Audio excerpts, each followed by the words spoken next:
to PrimeTime VC, bringing together the best in venture capital to compete around the hottest topics in tech. Here's today's panel of top venture capitalists. Lo Tony, founding managing partner, Plexo Capital.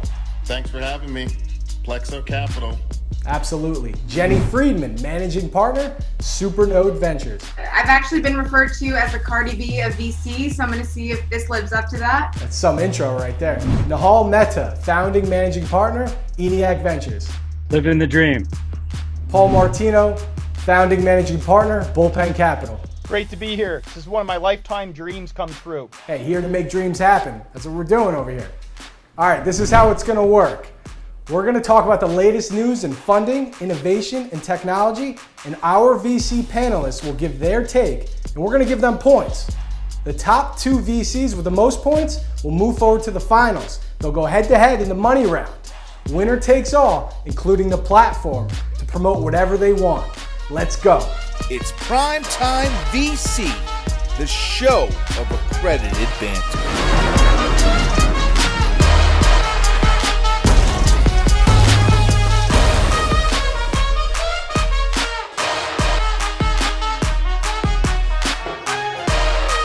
First in.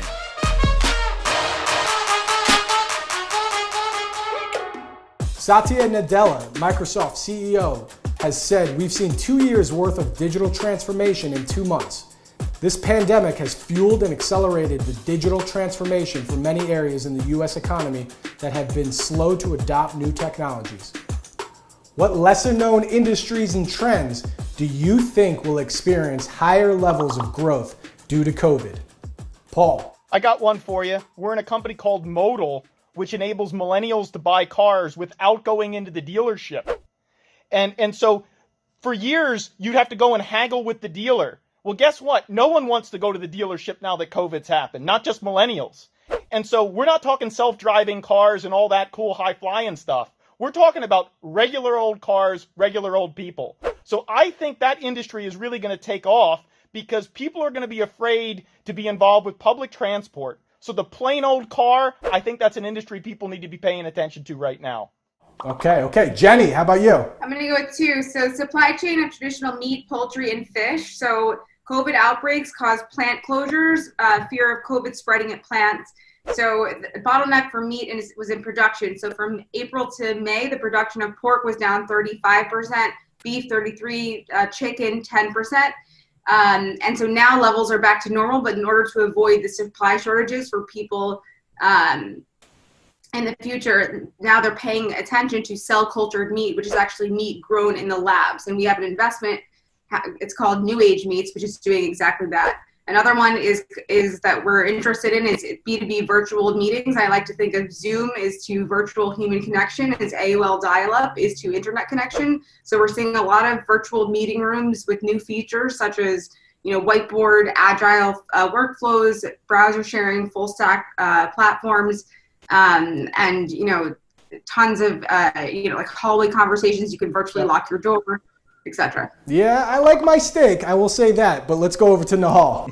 I have to give it to autonomy and automation, specifically in the autonomous stack. So we have a bunch of companies post-COVID that really started accelerating. One powers autonomous forklifts, one autonomous naval ships, cargo naval ships at sea, and also autonomous air transport. There was a big hype bubble, I think, a few years ago for sure, but now it's really happening. Businesses are obviously trying to get humans, especially humans with viruses, out of the loop, and have machines drive and fly things, and we're seeing that more than ever.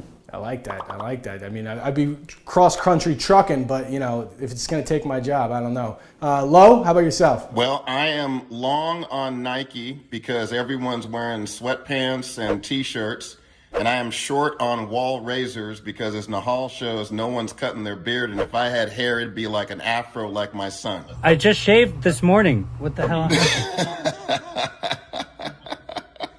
It grows fast. So the thing that I also like is I'm a big proponent of just spending more time in front of the screen doing entertainment. esports is a great way to do that. So we're big and bullish on the esports opportunity. We think that it's the great level playing field for a lot of the kids that aren't able to participate in other types of physical sports. And it's just a lot of fun. So people are at home, they've got a screen. If they're not streaming, if they're not on a Zoom call, they're probably playing a game. Yeah. Anyone disagree there that wants to jump in? Oh yeah, esports is great right now, right? You can't even go to school right now, but you can play your computer game right now. We have a lot of exposure to the category gaming, gambling, etc. I think Lowe's dead on. This is going to be a great place to be. We're in an awesome company called Rainway out of Seattle that lets you play your Xbox on remote. Exactly the kind of stuff people need right now. You guys can find something for young kids that will keep them engaged. I'm going to need to let my brother know because he's going absolutely nuts. Nothing is out there. Yeah, I need that badly for my son, Sean, who's 5 years old. But I'm getting him hooked on Mario Kart already, so that's helping. Well, educational would be also good. Yeah, that's just a bonus, unnecessary bonus. I think the Mario Kart definitely gets a point there. I like that. Moving on to the next subject. In a world of VCs telling founders to focus, Elon Musk just released his Neuralink chip, which will allow you to stream music directly to your brain. Which of Elon Musk's ventures are you most excited for? Jenny. I'm going to go with SpaceX. This is the first time an American-made spacecraft has launched humans from U.S. soil in a decade. This is resuming the U.S.'s human spaceflight capabilities. So this is opening an entirely new era. We're going to have commercial space flights and crew. Before this, SpaceX had to rely on Russian rockets, and that was way too expensive, limited access to the station. We could only carry 3 passengers, and the costs were insane. Before, it was $21 million per passenger, 2008. With Russia, they were planning on $90 million per astronaut. And with SpaceX, we're down to $55 million with Crew Dragon, and it can carry 7 passengers. And it's giving NASA access to space station. The most important thing, I think, is that NASA can now use space station's microgravity environment to do more science experiments, pharmaceuticals, material science, astronomy, and medicine. Yep. Forget the moon. Let's go to Mars. Nahal? Yeah, I'm going to have to agree with Jenny. SpaceX, humble brag, I'm a small investor as well.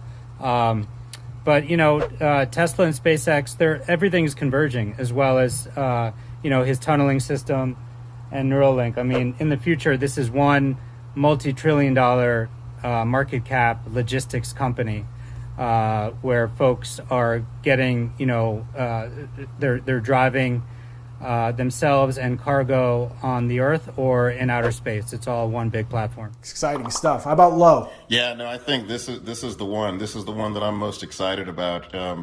I believe that I want to go to Mars one day. Hopefully I'll make it. You might have to freeze me to get me there, but that's okay.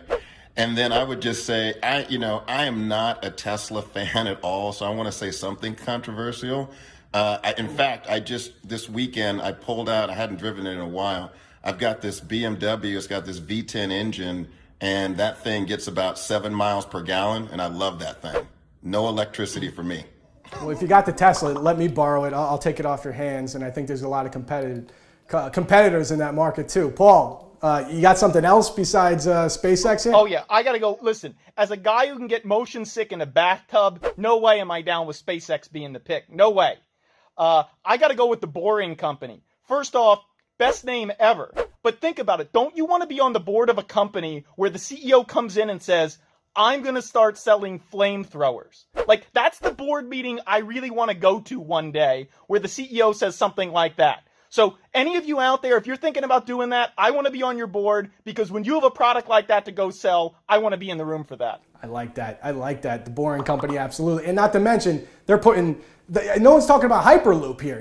The Boring Company's making the holes. If I lived in Syracuse, I could get to the city in 15 minutes. I'll take that. LA or whatever. I mean, you're in LA. You're not excited about that? Well, I mean, that BMW can get places pretty fast, so I don't know. Not in LA traffic, though. Come on. Well, actually, post-pandemic, there is no LA traffic. There is no traffic. Hey, Lo, by the way, I got a Hemi engine car upstairs, and the license plate on it is no Prius. Love that. Very yeah, Paul I think Martino. you get that joke. Actually, you could put a chip in a Tesla to actually make the engine sound like a gas engine. They retrofitted a few of those.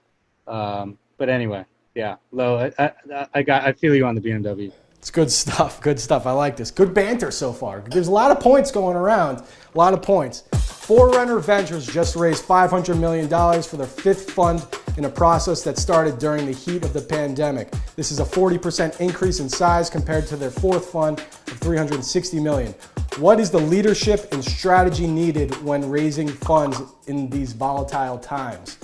Lo, start it off. I had a good conversation with Paul Denning about this, and he mentioned that it has to be a much more engaging presentation. The level of Zoom fatigue is real, and so I think what GPs need to do is what's similar to entrepreneurs, is make sure that there's pauses to be able to turn it into a conversation. No one wants to be part of a Zoom college course on why someone should invest in this fund. Try to even pause and insert questions. Hey, people have asked me this question, just to make it more engaging. Keep it at 30 minutes. And my recommendation is also schedule a few meetings in the hope that you can actually do them in person. And if you can't, that's okay. It's just another Zoom update. I like that. Hopefully we could do the show in person soon too. Mr. Martino. Well, I'll tell you what, I was out raising the fund at the same time. Our Fund 5 deck, the date on it was February 5th. Oh, it was a lot of fun to be out there in March and April and May. I mean, it's an experience like none I will ever recall. I mean, I was through 08 and 9, and I was through 01 and 02. So I do remember what it was like to be out there when everybody said you're selling what to who. It was a very challenging environment. And you really needed to have existing relationships with a lot of the LPs before. And so we fared a lot better with people who became new LPs who we had met in the past. So doing a lot of sales qualification is the thing you really got to do to get to the promised land, because a lot of LPs are going to be uncomfortable if the only time they've ever met you is on a Zoom. So those old things we used to do, like going to conferences and meeting people and shaking hands, some of that's going to really come in handy if you actually went and did that a year or two ago, because those are going to be the people you need to target right now, because they're going to be a lot more comfortable talking to you over that Zoom Lowe's mentioning if they had met you previously. Yep. Jenny, your thoughts? So yeah, I mean, a little bit of a different direction. I mean, the same way that we speak to founders, we want to know that they have domain expertise. We want to know that they've had some synergies with their co-founders in the past to mitigate, the management team disintegrating. We've actually been backing founders that I've either went to school with, that we've known before COVID, and it has sort of mitigated that type of risk. So I don't know. I mean, in terms of talking to LPs, there's always an active pipeline of opportunities. We're consistently looking for founders who can weather the storm as early stage investors. And then honestly, if you think about it, we would be completely in the dark ages if it weren't for tech. So if this pandemic showed us anything, it was that there's no more reliable place to put your cash than in the technology sector. It's what's kept us afloat and been able to do our jobs. We've been able to access medicine through doctors and all the telehealth, and communicate with friends and family. So I think if there's anywhere to put your money, it's with all of us, or just me, whatever you want. Nahal, fundraising. Speaking of where to put your money, we're closing up Fund 5. So you know where to put your money. Today, we'll take good care of it. No, but totally agree with Jenny. I mean, if you look at what happened in 01 and 08 versus right now, the public tech market caps are unbelievable. Digital transformation has been accelerated significantly, and so that's helping our underlying startups and obviously our funds. So that's one big difference. Also, what Paul mentioned, in a pandemic, it's very hard to create net new relationships. And so LPs, long-term LPs that think about, multiple fund commitments, just like we back founders over and over again, you really want to meet them. You want to meet them, feel them out, read that data signal, from them, see how they interact with their co-founders in person, not over Zoom. And so I think that's just hard to do in a pandemic. You cannot create net new relationships to that extent. And so it is very hard to fundraise in this environment. Fortunately, our companies are accelerating. So we have that. Yeah. Lo, you got any thoughts over here? Yeah, no, I agree with what everyone said. I mean, boy, the only deals that I can really see getting closed from the LP side are when, as Paul said, the relationship has already been established in person. I just think that there's so many like things around the body language, the chemistry that happens when you're in person. It's just so tough to replicate. I'm on an LP chatter Telegram group chat, and we talk about this all the time. And I think many people are saying, hey, if this lasts much longer, you know, some people don't think they're going to make any new commitments to a new fund manager, right? It's just all going to be re-ups. End of round one. It's a tight one, but things are about to heat up. Let's move into round two. Buy or sell? Buy or sell. Spotify has proven direct listings can be successful over time. Airbnb is trying to figure out their path. Buy or sell? Direct listings and IPOs are broken. Nahal, start us off. You know, I think it depends on the stock. I think SPAC is going to be the new word for the next kind of year and a half. We're a tiny shareholder in Airbnb. Obviously, whatever you see that's public is, we're hearing is true regarding SPAC on that company. You know, I think there's going to be some really interesting new products to get liquidity for these startups. So, I don't think it has to be direct listing anymore. Jenny? So I'm pretty passionate about this one. I think IPOs are definitely broken. The IPO market was down in 2019 from 2018, 33%. We were seeing tons of high valuations, but no profitability. Don't need to even go further. You guys all know what I'm talking about. And SPACs and direct listings, I think, are more efficient and quick. There's a quicker process. You can sidestep market volatility. The SPAC and the target company can avoid public scrutiny. It's less regulated and streamlined. There's more democratic and entrepreneurial, and you cut out Wall Street, which is a huge thing, and all the bank fees. It's more flexible for stakeholders, including employees who own equity. Prevents unnecessary dilution of private shareholders, and then you avoid underpricing, which is huge for late stage investors. Not that I'm one, but late stage investors, and then regardless, you know, people are raising big private rounds and then doing the direct listing. So you're getting the best of both worlds when you're doing direct listings. So SPACs, direct listings, have my vote.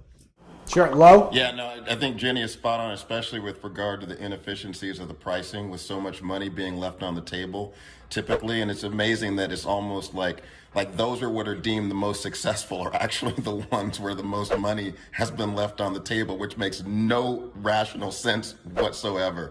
Let's revise this process and, you know, let's get more money into the hands of companies and get it on the balance sheet. Paul, how about yourself?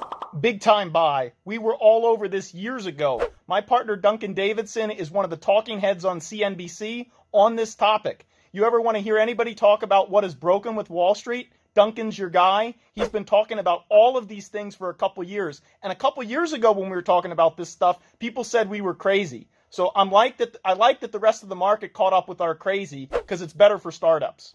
We like your crazy, Paul. Paul is perfect for the show. I've never met Paul, and I can't. Paul wins. I give my vote to Paul. Agreed. But I want to beat Paul. Whatever he says, he So can be saying complete nonsense. It doesn't matter. I think we got to give you an extra point or two, Paul. That, you know, makes sense. Everyone's agreeing on that. Thank you. You take that round. That's nice. TikTok recently opened their New York City headquarters in Times Square, taking over 220,000 square feet. Also riddled with privacy concerns. Buy or sell TikTok's future? Jenny. Guys, as someone who just posted a TikTok video with 500K views, let me tell you, TikTok is here to stay. So yes, India banned it. That was 611 million peeps. That's 30% of their audience, and TikTok is still thriving. So, and then since the ban, TikTok clones in India shot up 155% in the past month. Then, and anyway, if you wanted to, if the whole legal battle is going to be difficult, challenges are going to come up if you're putting it on the entity list with the App Store and Google Play. It's not going to be that easy. And I think the new CEO, Kevin Mayer from ex-Disney, he's based in LA, combined with NEA, SoftBank, and Sequoia becoming major stakeholders in ByteDance. I think that will quell some of U.S. privacy concerns. And then, like, hello, they just raised a $200 million creator fund. Like, this is the this is expression. It's not going anywhere. You took the lead. You're wavering there. I like it. You have a lot of energy. It's good stuff. Lo. I'm just wondering how can I get like 500K in views on a TikTok? You got to be creative like I am.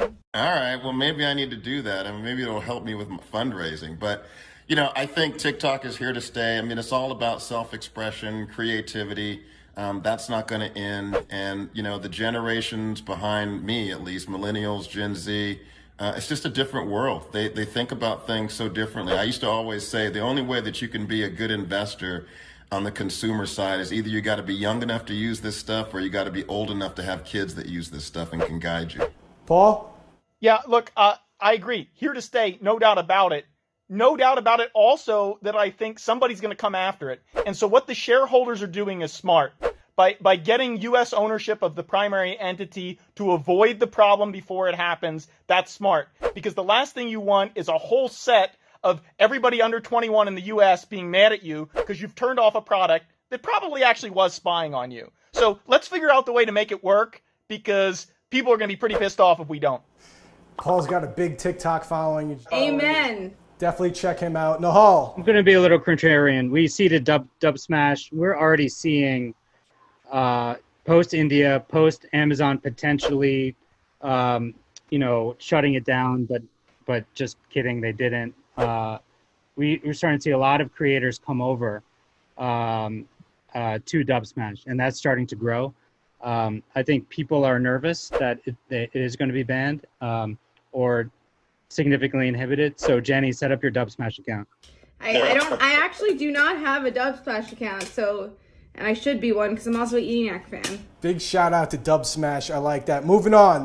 The gap between seed and Series A has never been greater, and COVID is exasperating the situation. Many founders fall within the gap, and there could be negative connotations attached. Buy or sell, the post-seed is the new bridge round. Lo, start us off. You should really start with Paul on this one. I think Paul is the expert in this one. I'm going to defer to Paul. Give it to Paul. All right, Lo, you hand it off. I got to deliver. This is sell everything you got. A bridge round is something only your insiders have incentive to do. It gets you 6 months of money to get past something that only they have incentive to do. A post-seed round is a real round. It's just a small round in between the big rounds. It gets you 12 to 18 months of money. It's a real round, and a third party will lead it. So, bridge, bad idea. Post-seed round, I love it. Jenny? I could not agree more with Paul. I hate bridge rounds. I used to intern for Nahal, and he used to call it a bridge to nowhere, and it's stuck in my head, and it's like throwing money at a fire.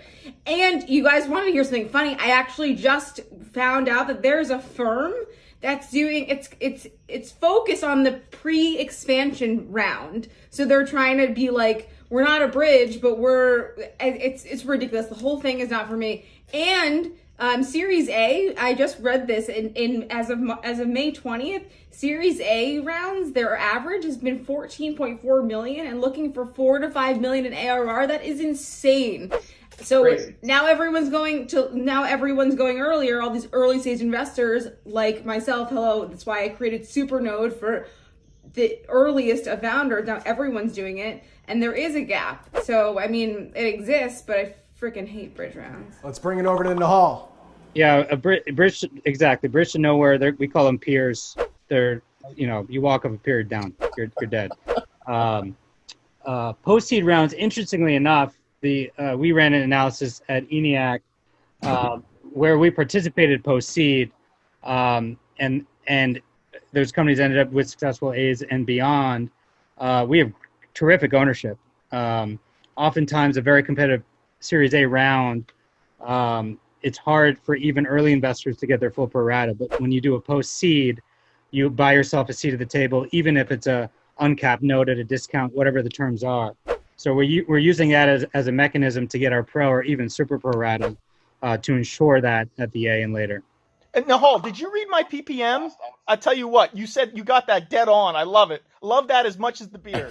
Hey, I'll give one observation. Yeah. So anecdotally, we like to look at a lot of funds. I got to tell you, in the first couple of quarters of this year, I saw 6 funds that were led by people raising about 100 to 150 to go after this specific opportunity. They actually referred to it as a right-sized Series A, right? But it's like a sub 10, like a $5 to $7 million Series A, because they saw an extreme amount of inefficiency.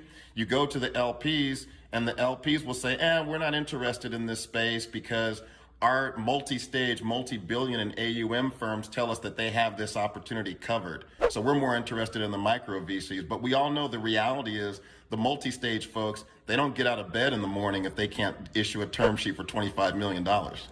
Solid round all around. We are in the money round.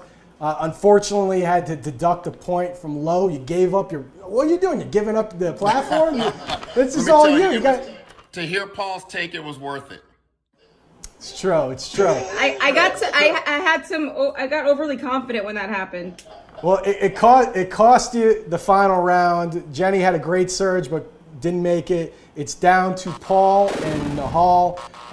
It's going to be 2 minutes, so if you guys want to stick around. Whoa.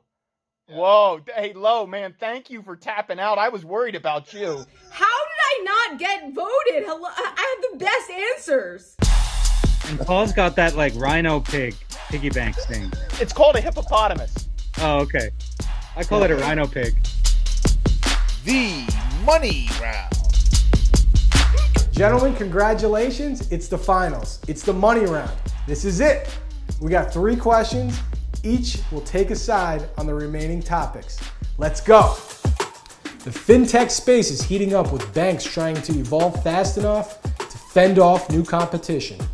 Amazon is headed for a collision course with the conventional banking sector. Who comes out on top, Amazon or traditional banks? Paul, started us off. You got the most points. Look, I think here's what they got to do. It's got nothing to do with banking. It has to do with splitting the existing company.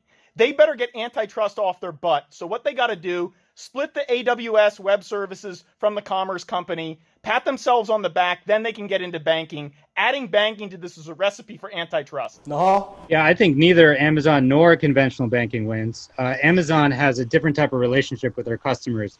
It's not that of a bank. Traditional banks, too, are being completely disrupted by all the neobanks, Chime, etc. I think the future is brand direct to consumers using ACH rails. We actually have a company in the space called Imagine that's helping power that as well. I like that. All right, we're going to give that to Nahal. Moving on to the next one. With the recent suit filed by Slack against Microsoft for anti-competitive practices, who comes out on top? Microsoft or Slack? Nahal. It's tough. I mean, Slack, obviously incredible innovation. Microsoft is just such a behemoth. Microsoft buys network effects. After Slack starting to take off post-pandemic, Microsoft spending, they can spend $100 million on ad campaigns and just get teams down the throats of organizations, especially with their enterprise sales team. Slack is a better product, but Microsoft just sitting on so much more cash on their balance sheet. Paul? Totally agree. Nahal's right on this. The go-to-market advantage of Microsoft cannot be understated. The product doesn't matter. It's not that the product doesn't matter, but when you can send that money down the channel, you're going to be the winner. And by the way, I don't think we're going to see this turn into 1998 with the antitrust again. That ain't going to work. You ain't going to get the same company twice. It'll be somebody else this time. Okay, for the sake of competition, I'm going to give it to Paul. I think Nahal probably had a better answer, but we're going to push it to the last question. Are we in a simulation? Nahal, start us off. I mean, look at my beard. This is definitely a simulation. In the real world, you could not get a beard this long, this robust. It's a good beard. It's a good beard. I don't even know how to respond to that. Is it the rhino pig you talk about? Duff. Red pill or blue pill? Agent Smith is waiting for both the aliens as well as the zombies. The prop wins. The beard is great, but the prop wins. Winner, Paul Martino, Bullpen Capital. You have the platform. Well done. Paul, you deserve it. You deserve it. Thanks, You guys. deserve it. Good work. I worked hard. You're made for this, Paul is You made. really are. You have the voice and the enthusiasm. You got it all. You got it all. You got it all. Paul, 30, 45 seconds. Preach. The final word. Here's my preach. Seriously. Great to be on the show. I can't wait till this is a big successful thing like some of our startups. But here's the thing. To you founders out there, a lot of people are scared right now. COVID's scary. What's going on in the streets of some places is scary. But you were built for this. If you want to be an entrepreneur, you don't get scared and run under your desk when stuff like this happens. And you know what? We need you right now. We need you to do your job, right? If you say you're an entrepreneur, it means you know how to deal with risk. You know how to deal with uncertainty. So if you're thinking about starting that company, you better go do it right now. And all of us on this call right here, we're here to back you. We want to see you stand up and be strong when it's scary and risky. You're on. Let's go. Hey, thanks for watching PrimeTime VC, your go-to source for accredited banter, bringing together the best in venture capital to compete. Please subscribe, hit that like button, and comment on your favorite part. Thanks again, and we'll catch you next week.